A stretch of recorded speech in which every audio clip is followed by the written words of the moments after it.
एक स्थान पर 4 ब्राह्मण रहते थे। चारों विद्याभ्यास के लिए कान्य कुब्ज गए। लगातार 12 वर्ष तक विद्या पढ़ने के बाद वे संपूर्ण शास्त्रों के पारंगत विद्वान हो गए, किंतु व्यवहार बुद्धि से चारों खाली थे। विद्याभ्यास के बाद चारों स्वदेश के लिए लौट पड़े। कुछ देर चलने के बाद रास्ता दो तरफ निकलता था। किस रास्ते से जाना चाहिए इसका कोई भी निश्चय न करने पर वे वहीं बैठ गए। उसी समय वहाँ से एक मृत वेश्या बालक की अर्थी निकली। अर्थी के साथ बहुत से महाजन भी थे। महाजन नाम से उनमें से एक को कुछ याद आ गया। उसने पुस्तक के पन्ने पलटकर देखा तो लिखा था, महाजनों येन गते से पंथा, अर्थात जिस मार्ग से महाजन जाए वही मार्ग है।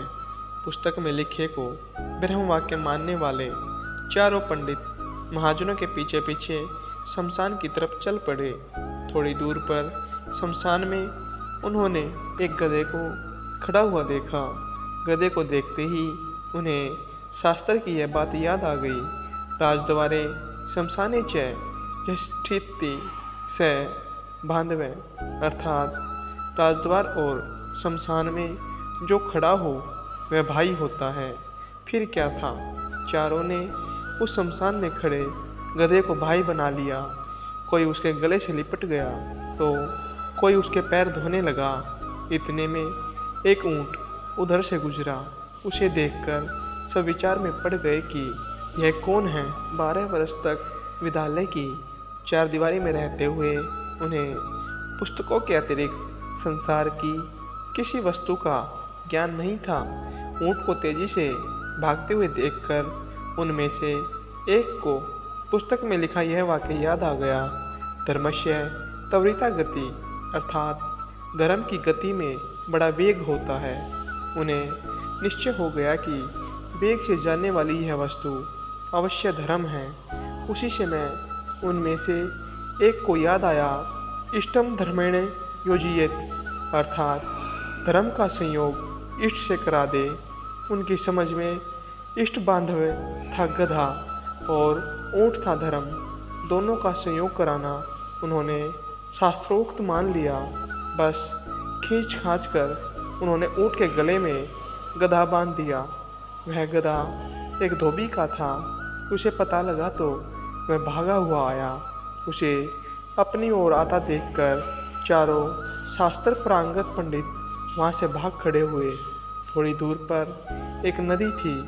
नदी में पलाश का एक पत्ता तैरता हुआ आ रहा था। उसे देखते ही उनमें से एक को याद आ गया, आगमिष्यति यत् पत्रम तत्समा सतारिष्यति, अर्थात जो पत्ता तैरता हुआ आएगा वही हमारा उद्धार करेगा। उद्धार की इच्छा से वह मूर्ख पंडित पत्ते पर लेट गया। पत्ता पानी में डूब गया, वह भी डूबने लगा। केवल उसकी शिखा पानी से बाहर रह गई। इसी तरह बहते बहते जब वह दूसरे मूर्ख पंडित के पास पहुंचा तो उसे एक और शास्त्रोक्त वाक्य याद आ गया, सर्वे नाश समतूपने अर्थ त्यजति पंडित, अर्थात संपूर्ण का नाश होते देखकर आधे को बचा ले और आधे का त्याग कर दे। यह याद आते ही उसने बहते हुए पूरे आदमी का आधा भाग बचाने के लिए उसकी चोटी पकड़कर गर्दन काट दी। उसके हाथ में केवल सिर का हिस्सा आ गया। देह पानी में बह गई। उन 4 में से अब 3 रह गए। गांव पहुंचने पर तीनों को अलग अलग घरों में ठहराया गया। वहां उन्हें जब भोजन दिया गया तो एक ने सवेय को यह कहकर छोड़ दिया, दीर्घसूत्री विनश्यति, अर्थात दीर्घ तंतु वाली वस्तु नष्ट हो जाती है। दूसरे को रोटियां दी गई तो उसे याद आ गया, अति विस्तार विस्तरणी तद्भविन चिरायुषम, अर्थात बहुत फैली हुई वस्तु आयु को घटाती है। तीसरे को छेद वाली वाटिका दी गई तो उसे याद आ गया, छिद्रेशवनर्था बहुली भवंती, अर्थात छिद्र वाली वस्तु में बहुत अनर्थ होते हैं। परिणाम यह हुआ कि तीनों की जग हंसाई हुई और तीनों भूखे भी रहे। सीख, व्यवहार बुद्धि के बिना पंडित भी मूर्ख ही रहते हैं। व्यवहार बुद्धि भी एक ही होती है।